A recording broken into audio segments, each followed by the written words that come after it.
Dan untuk membahas lebih jauh soal bagaimana dinasti Atut pasca Gubernur Banten Ratu Atut Khosyah ditetapkan sebagai tersangka, kita akan bergabung dengan Kartika Oktaviana yang saat ini sudah bersama dengan pengamat politik Dhanil Anzar.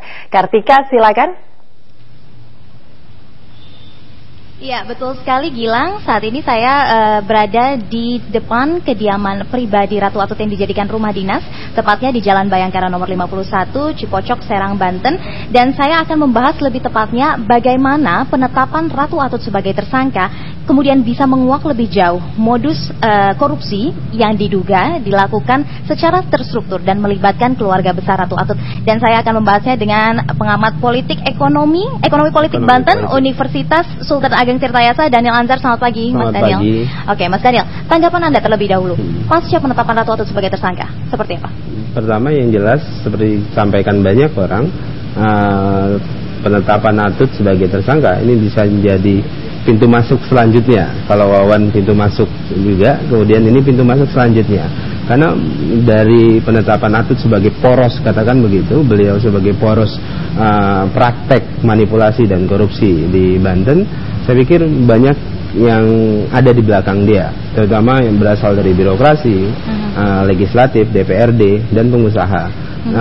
Keterlibatan mereka itu juga harus diungkap oleh KPK dan aparatur hukum yang lain. Misalnya data kita dari tahun 2006 sampai dengan hari ini ada 1.000 lebih laporan kasus korupsi yang masuk ke KPK. Laporan itu tentu tidak bisa ditangani oleh KPK secara keseluruhan. Kita butuh aparatur hukum yang lain, terutama kejaksaan dan kepolisian.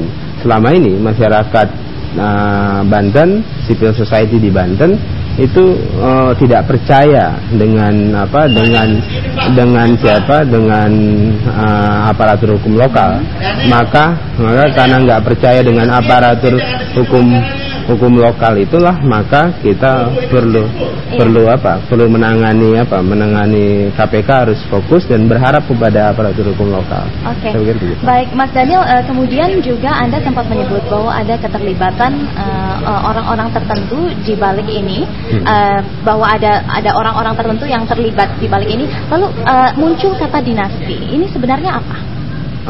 Jadi kita butuh aparatur, seperti tadi saya sebutkan, kita butuh aparatur hukum lokal untuk terlibat dalam banyak pengentasan kasus korupsi di Banten. Karena selama ini masyarakat tidak percaya dengan aparatur hukum lokal yang tidak terlibat Oke, baik. Terima kasih. Baik. Pemirsa, kami masih akan kembali. Baik. Nanti kita akan lanjutkan kembali perbincangannya. Permisi terlebih dahulu. Ya pemirsa, kami masih akan kembali dengan diskusi berikutnya. Namun kita akan berhubungan dengan Dade Salampesi di Bandung. Silakan Dade.